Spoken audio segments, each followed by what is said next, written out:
Hello guys, welcome to BBC Highlights and News. North Korea sending Russia military equipment, US claims. Pyongyang has supplied up to 1,000 containers of equipment and munitions in recent weeks, National Security Council spokesperson John Kirby said. Officials also released photos of what they said were 300 containers assembled for transport in Daejeon, North Korea. Last month, North Korean leader Kim Jong-un visited Russia to discuss potential military cooperation. Moscow's military is believed to be burning through huge amounts of artillery shells and missiles in its ongoing invasion of Ukraine, and has been seeking to replenish its supplies from some of its isolated allies. Some analysts believe that Mr. Kim's regime could be sitting on huge stores of arms, but could be reluctant to hand over too much given its relative lack of resources. U.S. intelligence agencies tracked the deliveries, which officials said took place between 7 September and 1 October.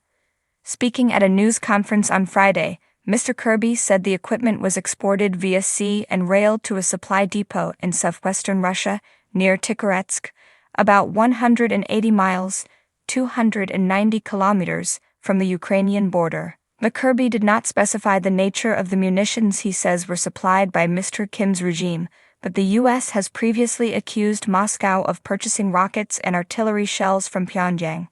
Since Russia launched its invasion of Ukraine in February 2022, U.S. officials have consistently voiced concerns that North Korea has supplied munitions to Russia.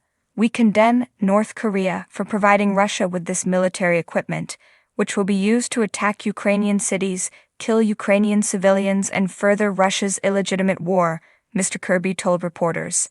He said the deliveries by North Korea violate UN Security Council resolutions, which is why we will continue to aggressively raise these arms deals at the UN alongside with our allies and partners. In July, Russian Defense Minister Sergei Shoigu visited the country with a military delegation and met with Mr. Kim, who displayed a number of weapon systems, including the Hwasong Intercontinental Ballistic Missile, ICBM. And in September, Mr. Kim met with Russian President Vladimir Putin at the Vostochny Space Center in Russia's Far East. Observers say that North Korean weapons would only give a short-term boost to Russia's war effort. They point to how Moscow, with hugely depleted ammunition, is relying on older, more unreliable artillery shell stocks.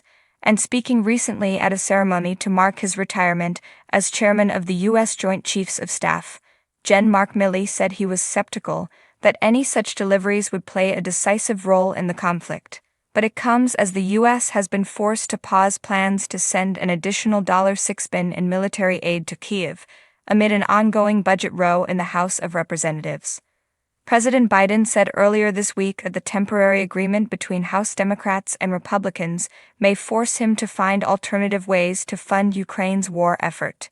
Thank you for watching. Please subscribe to our channel to see more.